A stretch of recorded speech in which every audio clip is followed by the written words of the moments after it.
Hi everyone, I have a very nice surprise for you today.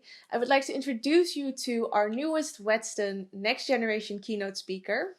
Drumrolls, Jahkini Bisselink. Hi! Jahkini was the UN Youth Representative for the Netherlands and has interviewed over 4,000 young people. I think Jahkini is the perfect example of this entrepreneurial spirit that my generation has because she has also just launched her own business, Jahkini Consultancy, and she's now joining us here at Whetstone as a speaker. Jahkini, since you have Yes. spoken to so many young people, what is, according to you, the most important thing that people should know about our generation?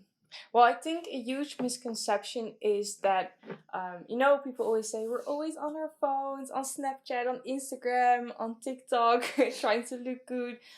What I also see happening is that we as young people are moving beyond that. So I really see our generation going onto the streets and demanding involvement, demanding participation. And I think a great example of this is the Youth for Climate movement, the climate strikes.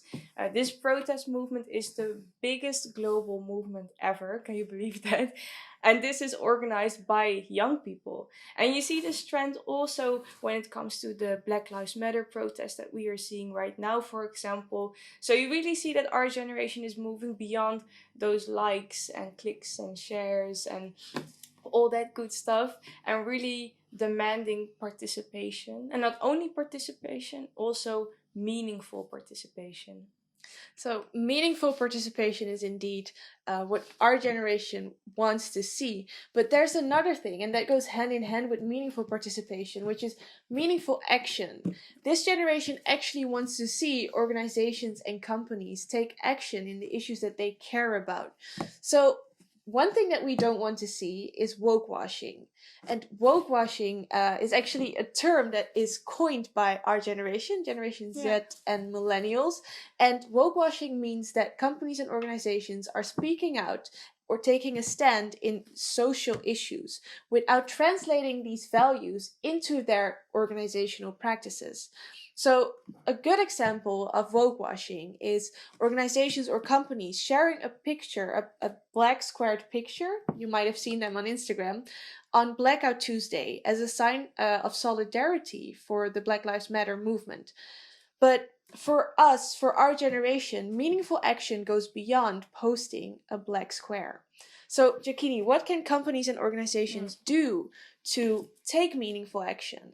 Yeah, I think that's an interesting point that you raised. So I noticed that for young people, you really need to move beyond that black square, just as for us we are trying to move beyond those likes and shares and comments.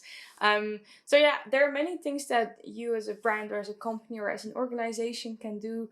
And just to spark your thoughts, to give one example, I want to talk to you about Gucci. And so what Gucci has done is they have collected young people from throughout their entire company, young and ambitious people, outspoken people, and they have put them next to the actual board, and they advise the board. They are actually part of the decision making process, and this is just a way in which you can really meaningfully involve young people.